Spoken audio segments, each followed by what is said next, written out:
कहानी की शुरुआत में हमें एक आईने के बारे में बताया जाता है। ऐसा माना जाता है कि जिस किसी को भी ये आईना मिला उसका साम्राज्य बहुत ही ज्यादा आगे तक जाता है। इस आईने की वजह से उन्हें वो शक्तियां प्राप्त होती हैं जिन्हें कोई भी नहीं दे सकता है। हालांकि जो कोई भी इस आईने को प्राप्त करेगा उसे अच्छी कीमत चुकानी पड़ती है। अब यहाँ से सीन कट करके हमें उस राज्य को दिखाया जाता है जहाँ पर इस आईने को रखा गया है। यहाँ पर हमें रानी फ्रेया और महारानी रवीना को दिखाया जाता है। महारानी रवीना को इस बात से ज्यादा चिंता हो रही है कि रानी फ्रेया अपने ही मुल्क के एक लड़के को पसंद करती है और इतना ही नहीं उसका बच्चा भी उनके पेट में पल रहा है। फ्रेया का ऐसा मानना है कि चाहे कुछ भी हो जाए वो लड़का उसे नहीं छोड़ेगा और एक दिन वो लड़का उसे जरूर हासिल होगा। लेकिन आईने की वजह से महारानी रवीना को मालूम चल गया था कि आगे क्या होने वाला है। दरअसल कुछ महीने बाद रानी फ्रेया अपने बच्चे को जन्म देती है और इसी के साथ उन्हें उस लड़के का लेटर भी मिलता है जिनके साथ उनकी शादी होने वाली थी। वो अपने घर परिवार को सभी को छोड़ करके उनसे मिलने के लिए आ रहा था। रानी भी उनसे मिलने के लिए बगीचे में जाती है, लेकिन तभी उन्हें अपने महल में आग लगा हुआ दिखाई देता है और जब वो आकर के चेक करती है तो वो देखती है कि उनके बच्चे को किसी ने जान से मार दिया है और उसके बच्चे को मारने वाला कोई और नहीं बल्कि वही इंसान था जिससे वो प्यार करती थी। अब इसके बाद वो बहुत गुस्सा हो जाती है और उसके गुस्से की वजह से ही उसका प्यार मारा जाता है। दरअसल वो जिसको चाहे उसको बर्फ बना करके एक झटके में मार सकती थी। खैर अब अपने बच्चे की मौत हो जाने के बाद और अपने पति के धोखा पाने की वजह से उसे अब प्यार नाम से नफरत हो गया था और इसी वजह से वो अपनी बहन के साम्राज्य को छोड़ करके यहाँ से चली जाती है और अपने लोगों के साथ निकल करके एक नया साम्राज्य स्थापित करने में लग जाती है। वो आसपास के कबीलों के ऊपर हमला करके उन्हें अपने में शामिल कर लेती थी और कबीले में जो बच्चे बड़े हो रहे थे उनको बंदी बना करके ये लोग अपने साम्राज्य में लेकर के आते हैं। दरअसल इन बच्चों के द्वारा रानी फ्रेया अपने साम्राज्य को खड़ा करना चाहती थी। वो इन बच्चों से कहती है कि अब तुम्हारा यही घर है, तुम लोगों को अब प्यार की कोई जरूरत नहीं है, प्यार एक धोखा है, इसलिए तुम लोग यहाँ पर रहोगे और तुम्हें हर प्रकार की ट्रेनिंग दिया जाएगा और तुम सभी लोग मेरे लिए काम करोगे। लेकिन तुम सभी लोगों को ध्यान देना है कि ये प्यार शब्द बीच में नहीं आना चाहिए। अगर किसी को भी किसी से प्यार हुआ तो उसे सिर्फ मौत मिलेगी। इसके बाद रानी के जो सैनिक लोग थे वो इन बच्चों को ट्रेनिंग देना शुरू कर देते हैं और एक के बाद एक हर दिन ये बच्चे बेहतर बनते चले जाते थे और इसी दौरान रानी आसपास के इलाकों पर हमला करके उन्हें अपने साम्राज्य में शामिल करके उन्हें बड़ा बनाते चली जा रही थी। इन्हीं बच्चों में हमें एरिक नाम के एक बच्चे को दिखाया जाता है जो काफी मेहनत कर रहा था। समय के साथ साथ एरिक के साथ सभी बच्चे बड़े हो जाते हैं। एरिक भी अब एक लड़ाकू बन चुका था। एक सारा नाम की लड़की थी, वो भी लड़ने में काफी होनहार हो गई थी। खैर लड़ाई करने के बाद जो बच्चे बच जाया करते थे उन्हें उठा करके लाया करते थे और लाने के बाद उन्हें भी ट्रेनिंग दे करके उन्हें भी लड़ने के लिए तैयार किया जाता था। रानी के सैनिक जो भी लड़ाई लड़ने के लिए जा रहे थे वो हर लड़ाइयों में विजयी बन करके आते थे। खैर अब रात के समय में हमें मालूम चलता है कि एरिक और सारा के बीच में संबंध बन चुका है। ये दोनों ही एक दूसरे से बहुत प्यार करने लगे हैं। ये बात इन्हें अच्छे से मालूम है कि अगर ये बात रानी को मालूम चला तो इन्हें मौत मिलेगी। सारा अपने माँ के द्वारा दिए हुए लॉकेट को निकाल करके एरिक को पहना देती है। साम्राज्य में रानी फ्रेया का उल्लू था जो जासूसी करता था और उसी की वजह से रानी को इन दोनों के बारे में मालूम चल जाता है। दरअसल ये दोनों यहाँ से प्लान बना करके भागने वाले थे, लेकिन रानी को इसके बारे में पहले ही मालूम चल चुका था, इसलिए वो अपने सैनिकों के द्वारा इन दोनों को रोकने की पूरी कोशिश करती है। रानी कहती है कि तुम दोनों ने मुझे धोखा दिया है, अगर तुम बच जाओगे तो अपने प्यार को लेकर के यहाँ से चले जाना। इसके बाद सभी सैनिक मिलकर के सारा और एरिक से फाइट करने लगते हैं, लेकिन रानी को ये बात अच्छे से मालूम था कि उनके सैनिक उन दोनों से हार जाएंगे क्योंकि उनका मुकाबला करने वाला इस साम्राज्य में कोई नहीं था। फाइट जीत करके ये दोनों मिल पाते उससे पहले ही रानी एक बर्फ की दीवार खड़ी कर देती है और उस दीवार की वजह से ये दोनों मिल नहीं पाते हैं। इसी बीच रानी का एक सैनिक उठ करके पीछे से सारा को जान से मार देता है। एरिक खड़े होकर के सिर्फ ये सब देख पा रहा था, कुछ कर नहीं पाता है। सारा की मौत हो जाने के बाद पीछे से एक सैनिक आकर के एरिक को भी मार देता है और अब एरिक को मारने के बाद ये लोग उसकी लाश को ले जाकर के नदी में फेंक देते हैं और अब इसी तरीके से दिन हफ्ते महीने और सालों बीत गए और धीरे धीरे करके रानी फ्रेया ने एक बहुत बड़ा साम्राज्य स्थापित कर लिया। अब यहाँ से सीन कट करके हमें 7 साल बाद का सीन दिखाया जाता है। स्नो व्हाइट करके एक साम्राज्य है जो रानी फ्रेया के साम्राज्य से भी बड़ा है और इस समय उसी साम्राज्य के सैनिक उस आईने को लेकर के जा रहे थे, लेकिन गलती से आईने के ऊपर से कपड़ा हट जाता है और आईने में से एक आवाज इन लोगों को सुनाई देने लगता है और यहाँ पर जितने भी सैनिक थे वे सभी अपने आप को ही मार करके मर जाते हैं। सीन कट करके हमें 7 साल बाद एरिक को दिखाया जाता है। दरअसल एरिक को मार करके नहीं बल्कि जिंदा ही फेंका गया था। सिर्फ एरिक के सर में ही चोट आया था, लेकिन सारा की मौत हो जाने के बाद उसने आज तक कभी किसी और की तरफ नहीं देखा। कुछ समय के बाद उसके महाराज उससे मिलने के लिए आते हैं और उसे खबर देते हुए बताते हैं कि हमारे सैनिक उस आईने को लेकर के कहीं दूर जा रहे थे। उस आईने की वजह से पता नहीं कितने साम्राज्य तबाह हो गए, इसलिए मैं उसे कहीं दूर भेज रहा था ताकि उसके पास कोई न पहुंच पाए। लेकिन मेरे पास खबर आई है कि मेरे सैनिकों को मार करके किसी ने उस आईने को चुरा लिया है। तुम्हें जाकर के उसे ढूंढना होगा क्योंकि अगर वो रानी फ्रेया के हाथ में चला गया तो सिर्फ तबाही होगा। उसी समय एरिक पेड़ पर उल्लू बैठा हुआ देखता है जिसे वो मार देता है क्योंकि उसे अच्छे से मालूम था कि ये रानी फ्रेया का जासूस था। अब इसके बाद एरिक अपने महाराज और अपने लोगों को यहाँ से जाने के लिए कहता है क्योंकि रानी फ्रेया के पास खबर जा चुकी थी कि आईने के साथ क्या हुआ है। अब इसके बाद रानी फ्रेया अपने सैनिकों से कहती है कि वो हर हाल में जा करके उस आईने को ढूंढ करके लेके आए क्योंकि इस आईने के अंदर जो काली शक्तियां हैं उसे मैं हासिल करना चाहती हूँ। इधर हम एरिक को देखते हैं जो अपने 2 दोस्तों के साथ उस रास्ते पर जा रहा था जिस रास्ते पर उसके सैनिक आईने को लेकर के गए थे और रास्ते में उन्हें वो जगह मिल जाती है जहाँ पर उनके सैनिकों का नरसंहार हुआ था। इनकी हालत को देखने के बाद एरिक को मालूम चल जाता है कि इन्हें मारने के लिए कहीं और से कोई और नहीं आया था। एरिक को वो जगह भी दिखाई देती है जहाँ पर वो आईना आखिरी बार गिरा था, लेकिन आईने के पास जो सैनिक मरा हुआ था उसके शरीर में जो तीर था उसे देखने के बाद एरिक को मालूम चल जाता है कि ये किसी और का तीर है। खैर अब रात काफी ज्यादा हो गई थी, इसलिए ये लोग जाकर के एक बार में रुक जाते हैं खाना खाने के लिए। लेकिन कुछ समय के बाद इस बार में एक शिकारियों की टीम आ जाती है जो एरिक के दोस्तों का बौने होने की वजह से उसका मजाक उड़ा रहे थे और जब एरिक का दोस्त उन लोगों से जर्मन लड़ाता है तो ये लोग उसके ऊपर हमला कर देते हैं और इसी वजह से एरिक को भी गुस्सा आता है और वो इन लोगों के ऊपर हमला करके उन्हें मारने लगता है। लेकिन एरिक काफी समय तक इन शिकारियों का मुकाबला नहीं कर पाता है और ये शिकारी उसे उठा करके बाहर की तरफ फेंक देते हैं और अब ये शिकारी उसे जान से मारने ही वाले थे कि तभी यहीं पर कोई मसीहा आता है और वो बहुत ही बुरी तरीके से इन शिकारियों को मारने लगता है। एक के बाद देख सभी शिकारी मार रहे थे। यह देख करके सभी लोग बहुत डर जाते हैं और यहाँ से भागने का फैसला करते हैं। सभी शिकारी जब भाग जाते हैं तब हमें मालूम चलता है कि वो मसीहा कोई और नहीं बल्कि सारा है। सारा को अचानक से देख करके वो एकदम से हैरान हो गया था। वो एरिक के ऊपर हमला करके उसे बेहोश करके अपने साथ लेकर के जाती है और जब एरिक को होश आता है तो वो पूछता है कि तुम तो मर चुकी थी। तो सारा कहती है कि मैं मरी नहीं थी बल्कि तुम मुझे छोड़ करके भाग आए थे। तभी एरिक कहता है कि ये सच नहीं हो सकता है, मैंने तुम्हें अपनी आंखों से मरता हुआ देखा था। तभी सारा कहती है कि मैंने बर्फ की दीवार से देखा था, तुम लड़ाई को छोड़ करके भाग गए थे। तुम्हारे चले जाने के बाद उन्होंने मुझे जान से नहीं मारा था। एरिक सब कुछ समझ जाता है और वो कहता है कि उस बर्फ की दीवार से हमें वो दिखाया गया जो हम नहीं देखना चाहते थे। वो सब कुछ एक झूठ था। रानी फ्रेया ने हमें वो दिखाया जो वो दिखाना चाहती थी। उसने हम दोनों को अलग करने के लिए बर्फ की दीवार में हमें धोखा दिया। मैं तुम्हें छोड़ करके गया नहीं बल्कि वहीं पर था। सारा को अभी भी विश्वास नहीं हो रहा था लेकिन वो एक पल के लिए विश्वास करके उसके साथ हो जाती है।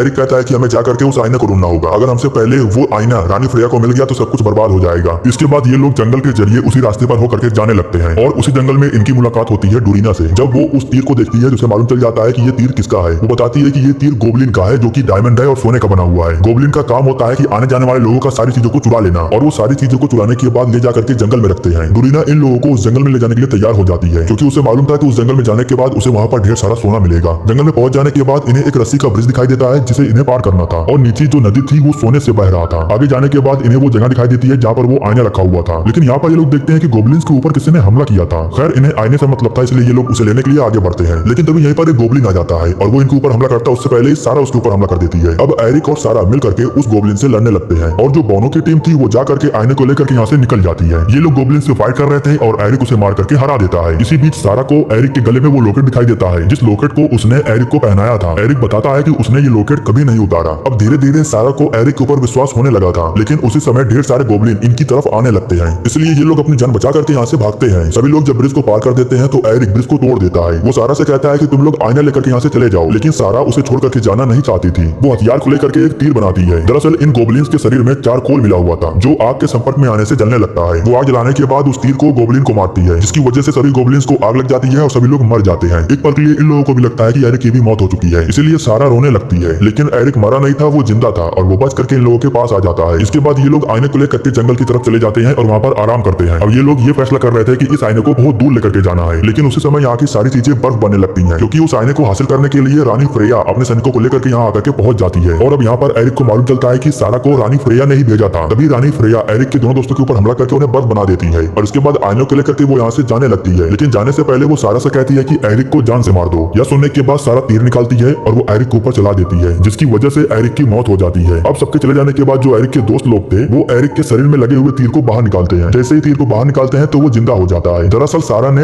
एरिक को जानबूझ करके गलत निशाने पर मारा था। एरिक समझ जाता है कि सारा बस एक प्लान बना रही है। अब इधर हम रानी फ्रेया को देखते हैं जो उस आईने के सामने जाती है और उस आईने से पूछती है कि सबसे सुंदर कौन है। तभी उस आईने में से कोई बाहर आने लगता है और वो धीरे धीरे एक रानी का रूप ले लेता है। दरअसल वो रानी कोई और नहीं बल्कि महारानी रवीना थी, रानी फ्रेया की बड़ी बहन जिसने अपने आप को जानबूझ करके इस आईने में कैद करके रखा था। और जैसे ही रानी फ्रेया ने इस सवाल को पूछा तो अब वो आजाद हो चुकी है। महारानी रवीना कहती है कि हम फिर से अपने साम्राज्य को स्थापित करेंगे और हम अपने साम्राज्य को फिर से बहुत बड़ा बनाएंगे। इधर हम एरिक को देखते हैं जो अपने दोस्तों के साथ रानी फ्रेया के राजमहल तक आकर के पहुंच चुका था। उसके जो दोस्त लोग थे वो तो बौने थे और इसी के बहाने से वो दोनों राजमहल के अंदर आसानी से घुस जाते हैं। लेकिन एरिक को राजमहल अंदर घुसने के लिए काफी ज्यादा मेहनत करना पड़ता है। वो पहाड़ों के ऊपर जाकर के ऊपर से छलांग लगाता है और इसके बाद वो राजमहल के अंदर आता है जहाँ पर वो देखता है कि रानी फ्रेया अपने सैनिकों से कह रही थी कि हम बहुत जल्द स्नो व्हाइट के साम्राज्य को अपने साम्राज्य में शामिल कर लेंगे, लेकिन इस काम को करने के लिए मुझे तुम सभी लोगों का साथ चाहिए। इसी बीच एरिक रानी फ्रेया को मारने की कोशिश करता है लेकिन महारानी रवीना आकर के उसे बचा लेती है। इसी बीच सारा भी रानी फ्रेया को मारने की कोशिश करती है लेकिन वो भी पकड़ी जाती है और इस तरीके से एक बार फिर से ये दोनों राजमहल के अंदर पकड़े जाते हैं और इसी वजह से अब इन्हें सिर्फ मौत मिलने वाली थी क्योंकि दोनों ने ही प्यार के लिए रानी को धोखा देने की कोशिश किया है। रानी इन्हें जान से मारने का आदेश दे देती है। सैनिक इन लोगों को मारने के लिए हथियार उठाता है लेकिन वो मारता नहीं बल्कि इन्हें आजाद कर देता है क्योंकि अब सभी सैनिक एरिक का साथ देने के लिए तैयार हो गए थे। लेकिन तभी महारानी रवीना सभी सैनिकों को जान से मारने लगती है। रानी फ्रेया अपने बच्चों को मरता हुआ नहीं देख सकती थी इसलिए वो एक बार फिर से बर्फ का दीवार खड़ी कर देती है और इसके बाद वो अपनी बहन रवीना से पूछती है कि आखिर तुम इतनी कठोर दिल कैसे हो सकती हो, आखिर तुमने ऐसा क्या काम किया जिससे तुम्हारा दिल इतना कठोर बन गया। मुझे भी वो बात जाननी है ताकि मैं भी अपना दिल कठोर कर सकूं। अब रानी फ्रेया इस चीज को देखने की कोशिश करती है जहाँ उन्हें मालूम चलता है कि महारानी रवीना ने आईने से ये पूछा था कि यहाँ पर सबसे सुंदर कौन है। तभी आईने ने जवाब दिया था कि इस समय सबसे सुंदर आप हो लेकिन आने वाले समय में रानी फ्रेया की जो बेटी है वो सबसे सुंदर बन जाएगी। यह बात जानने के बाद महारानी रवीना को बहुत दुख होता है क्योंकि सबसे ज्यादा सुंदर सिर्फ वो दिखना चाहती थी। इसलिए महारानी रवीना उस इंसान के पास जाती है जिससे रानी फ्रेया प्यार करती थी और उस इंसान के हाथों में मसाल देने के बाद उसे अपने वश में कर लेती हैं। अब यहाँ पर रानी फ्रेया को मालूम चलता है कि उसकी बेटी को उसके प्यार नहीं मारा था लेकिन उसने अपने होशोवास में ये काम नहीं किया था बल्कि महारानी रवीना ने ये काम करवाया उससे। इसके बाद रवीना फ्रेया को मारने की कोशिश करती है। इसी बीच जो बर्फ का दीवार था वो भी टूट जाता है और तभी एरिक आकर के रवीना से फाइट करने लगता है लेकिन वो अकेले ही सबके ऊपर भारी बीमारी पड़ रही थी। उसे मारने का सिर्फ एक ही तरीका था कि आईने को तोड़ दिया जाए। जिसके बाद रानी फ्रेया अपनी शक्ति का इस्तेमाल करके उस आईने को बर्फ बना देती हैं। बर्फ बनने के बाद एरिक फौरन उसके ऊपर हमला कर देता है और जैसे ही वो आईना टूटता है तो उसी के साथ साथ महारानी रवीना की भी मौत हो जाती है। वो भी आईना बनने के बाद टूट करके बिखर जाती हैं। अब रानी फ्रेया को पछतावा हो रहा था कि उसने गुस्से में आकर के जो कुछ भी किया वो सब कुछ गलत किया, लेकिन अब पछतावा करने से कोई भी फायदा नहीं होने वाला था। खैर अब इसके बाद एरिक राजमहल का राजा बन जाता है और वो सभी बच्चों को आजाद कर देता है और अब यहाँ पर सभी लोग उसी से अपना जीवन व्यतीत करने लगते हैं। और इसी के साथ ये कहानी भी यहीं पर समाप्त हो जाती है। दोस्तों हमारे YouTube चैनल को सब्सक्राइब करने के लिए आप लोगों का दिल से शुक्रिया।